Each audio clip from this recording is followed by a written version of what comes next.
Hey everyone, how's it going? Bowser the Healer here, and today we're going to talk all about positioning. I wanted to make a video to help with new players and intermediate players trying to up their game, understand a very important concept, positioning. You'll find it in all sorts of video games. It's very important, and it's extremely important on Preservation Evoker. Now, if you're a more advanced player, this will be good for cross-referencing your own knowledge of the topic and, making sure that you got all that down pat. But realistically, this is something that the game, I think you learn as you play, but it's good to contextualize it all. I was going to make a video on what I do step by step through a fight, and I realized a lot of it's going to be positioning. So I wanted to have something out there that was a little bit easier, and that video is based on a comment, so you'll see that video pretty soon. And before we dive into it, hey, we just hit 4,500 subscribers. Thank you all so much. That 5K goal is just around the corner, so hit subscribe if you like this kind of content, and let's jump into it. Okay, so positioning is where you are relative to the game mechanics, players, and enemies you're interacting with. It's pretty simple, right? If you're positioned away from everyone, you're positioned far. If you're close and in melee, you're close, woohoo. All that stuff is pretty basic. However, it gets a lot more complicated when mechanics start going off, players start going running in all sorts of directions, and a lot of it can go to crap. I'll use these little drawings on screen to help explain mechanics, and you're just gonna have to deal with my wonderful mouse-made paint drawings. So, first of all, in some fights, positioning is easy. Think Vortex Pinnacle's second boss. Well, the boss might be a bit challenging for certain healers, or if you're under-geared, it's very difficult. The positioning is actually really easy. There's nothing really to talk about. You have to stand upwind, you have to dodge the knock-up mechanic, and you have to get out of the way of a breath. So you're kind of forced to be clumped together, and that makes healing easier. But furthermore, if you have like a full melee stack, or if, everyone's trying to avoid line of sight or butt pulling, they might be just nice and up close. And if everyone's up close and you can easily turn and get like your dream breath cone or your temporal anomaly through the whole party, well then you're chilling. That's easy mode, right? And then we don't have to talk about positioning. All we have to talk about there are mechanics, right? Are you CCing mobs? Are you doing your damage? Are you healing? Are you, prioritizing your heals for certain mechanics? Blah, blah, blah, blah, blah. However, sometimes it gets really tricky. I'm not going to be able to go through every boss, but I want to use two really good examples. Now, Theris with Magma Tusk. With this boss, what ends up happening is everyone's positioned nice at the start. You throw a temporal anomaly in one direction, you echo someone you might have missed in another direction, and then it's just blast the boss, one person gets hit, and nothing happens until the charge. The charge, however, will split the group in half depending on where that charge goes. And I'll have a particularly bad example on screen of a charge just going all the way down to Narnia, and that splits the group in half. And then you might think, okay, well then we just reposition, right? Well, yeah, but then the lava wave comes. That further splits the party. And let's say people have a dot on them or, have taken damage from something. Well, then you're then going to have to find a way to heal them while moving, while trying to hit other people with potentially like party-wide heals. And that can get a bit difficult depending on how far the charge was and what classes are being played and how much movement is available to both you, the evoker, and everyone else in the group. Another one that I think is trickier than it looks is Halls of Infusion. If everyone does the mechanics right here, it's not a lot of incoming damage and there's one raid-wide heal to prepare for. So it's not a big deal, but what can happen here is you have like your tank and your melee in various spots, and then one ranged off in Narnia, and there's no easy way to hit them. You have to like temporal your front line and then move into position to heal the one person in range. When that happens, you might need to tell them just to move in or hope that they don't make a mistake. But if you've pugged this dungeon, like the tank knockback happens and someone might get meleeed. So where do you position for that? And if you have multiple ranged, you might have multiple people in different spots. So this is the biggest challenge of positioning. Where do I go to get my moves on top of my teammates so that I can heal as efficiently as possible?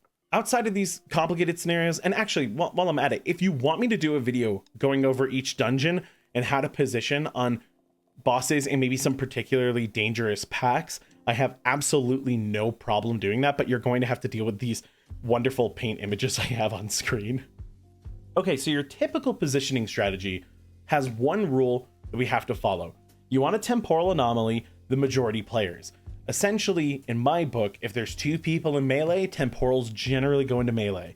if you temporal your backline, it's usually because you have an entire ranged group and your tank is the only melee available. There are reasons you might do one or the other. If you see that range just constantly getting targeted by mechanics, maybe you want them to have the shield so they have a bit of a buffer, and you can get creative. You can just temporal the backline and echo the front line if, say, you want more potent heals on the front line, but it's going to depend on the pull. But I like my rule of thumb because shooting it at the majority of players is, generally speaking, the most bang for buck you can get out of a temporal anomaly. Okay, 2 basic high quality positions, and anything else from here is usually a variation of these and sometimes bad positioning. But let's talk about the good stuff. All of your ranged are nice and up close and you can stand behind them. If they're within 30 yards, right? Maybe they're standing 20 or 15 yards away from the mob pack and the tank. That's great news. That means you can stand behind them, hit a TA that hits absolutely everyone. You're not far from the pack. You're basically one hover from dashing in and using CC if you need to.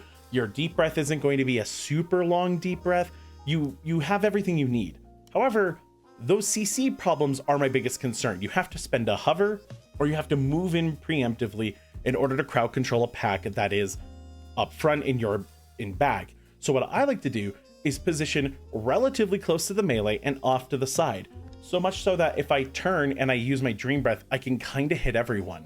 Now, you don't always get this ideal setup. However, what I like about this angle is I can still verdant jump to the back line if they need an extra amount of care.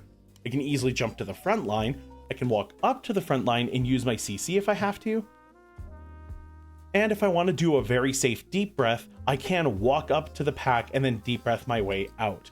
All of these things really help out a pull, but it does require you to get in position early on, maybe do some of your healing on the move. So that gets us to the pre-pull.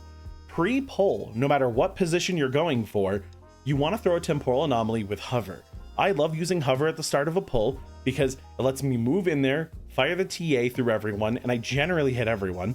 Then I can set up some of my damage, do some early CC and kicking maybe to help group up the mobs, and then drop my damage and then start healing based on what's happening. And I wrote all about that in my guide. So if you're lost on that, you should check out my preservation guide. Now, if you don't have hover available or you really don't want to pop it because maybe there's a lot of movement in the pull, then I recommend just launching the TA and hoping it hits people. Again, if you miss anyone or if you have to TA like one half of the group or the other half of the group, you just echo the other people or you keep an eye on them to make sure you're ready to heal them.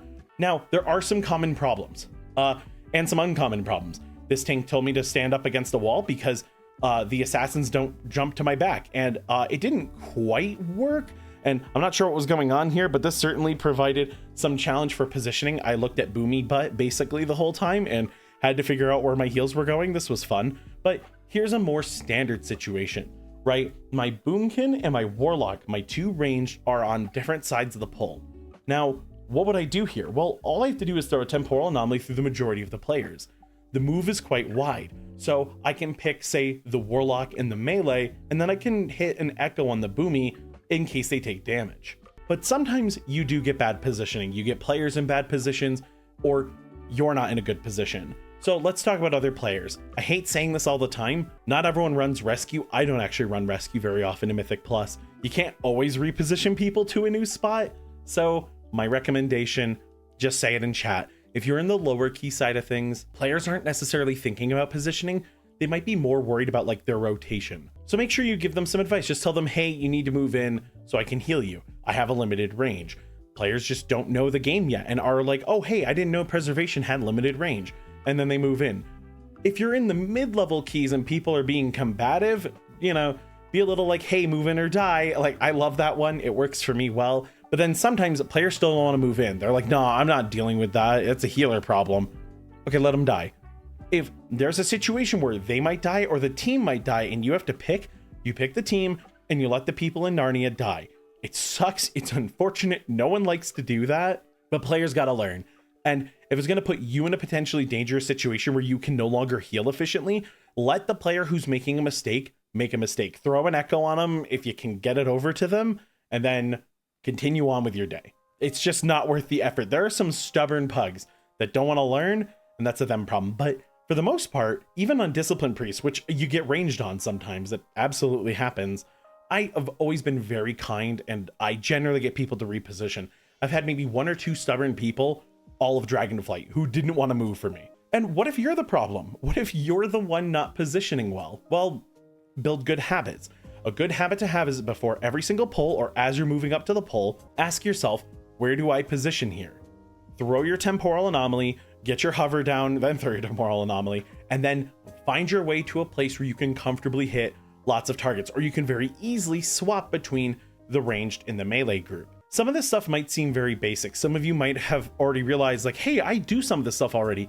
Yeah, the preservation sort of forces you to, and as you play the game, you start learning that like being in position for mechanics or knowing a good place to stand, knowing something might happen in a moment is great. It lets you more easily react to things, helps your team react better, and overall can really help like the dungeon experience in so many ways. Now you might also be going, well, what about raid? Well, in raid, you kind of have to position in order to live, right? So if you're dying in raid to mechanics because you're not in the right position, you're gonna figure it out. Raids typically happen the same way every time. There might be a player who is targeted for a certain mechanic or some level of RNG, like with Rashok, there's the in Mythic, there's these balls that come down and you have to put the AoE over the balls. Does this make any sense? So like, and that can be random, but ultimately your positioning and your ability to dodge and move stays super similar. So this isn't as applicable to raid, but that's going to do it for this video. Thank you all so much for watching. I hope this video helped. I hope you liked my drawings. And again, thank you so much for helping me hit 4,500 subscribers. We've actually surpassed my Twitch follower count, which is crazy because I've been streaming for like 6 years and the YouTube's already officially bigger. So thank you all so much. Here's the road to 5K. I hope it goes smoothly, and I'm just so happy you're all here. And I will see you in the next one.